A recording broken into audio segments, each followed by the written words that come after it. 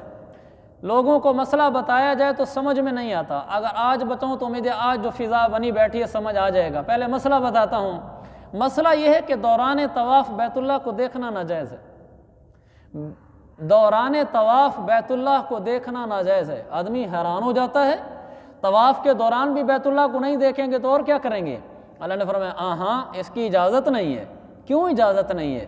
بھلا مجنوں دیوانے کو بھی پتہ ہوتا ہے دائیں بائیں کچھ دیکھنے کا، وہ تو پاگل ہوتا ہے، وہ تو چکر ہی کاٹے جا رہا، تو اس کو یہ بتایا گیا یہ تیرے محبوب کا گھر ہے، یہاں چکر کاٹ، بس وہ جت گیا، پھر وہ چکر ہی کاٹے جا رہا ہے، نیر بہے جا رہا ہے، روئے جا رہا ہے، اس کو عورت بھی ٹچ ہو جائے تو پتہ نہیں چلتا۔ اسی لیے تو کہا مردوں عورتوں کو کہا اکٹھے طواف کرو۔ یہ علماء نے نکتہ لکھا ہے کہ مطاف میں مرد عورت کیوں اکٹھے ہو جاتے ہیں، ورنہ تو الگ رہتے ہیں۔ کہ اللہ کے عشق میں عاشق ایسے گم ہو جاتا ہے، اس کو نہ بائیں طرف بیت اللہ کی خبر ہوتی ہے، نہ دائیں بائیں عورت کی خبر ہوتی ہے، وہ سر نیچے ہوتا ہے، آنسو رواں ہوتے ہیں، اللہ اللہ کی صدا ہوتی ہے، ساری دنیا سے وہ بیگانہ ہوتا ہے۔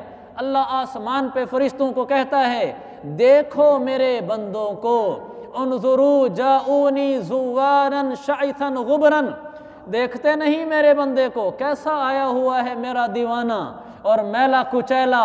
یہ دیکھو فرشتوں، تم کہتے تھو کہ اللہ تو آدم اور آدم کی نسل کو بنا رہا ہے، دنیا میں جا کر فساد مچائے گا، دیکھو تو صحیح کیسا دیوانہ ہے، اس کو نہ دائیں بائیں عورت کا پتہ ہے، نہ اس گھر کا پتہ ہے، یہ عاشقوں کی طرح، مجنوں کی طرح، دیوانوں کی طرح کاٹے ہی جا رہے چکروں کو۔ پھر اللہ اس پر فخر کرتا ہے فرشتوں کے آگے۔ اللہ نے فرمایا ذالک، یہ ساری باتیں میری یاد بھی رکھنا، بھول نہ جانا۔ یہ قرآن کی آیت کا ترجمہ کیا میں نے، ذالک، یہ ساری باتیں اللہ فرماتا ہے یاد رکھنا، بھول نہ جانا۔ جو کچھ میں نے تمہیں حج کے بارے میں بتایا ہے ان کو بھول نہ جانا، ان کو پلے باندھنا۔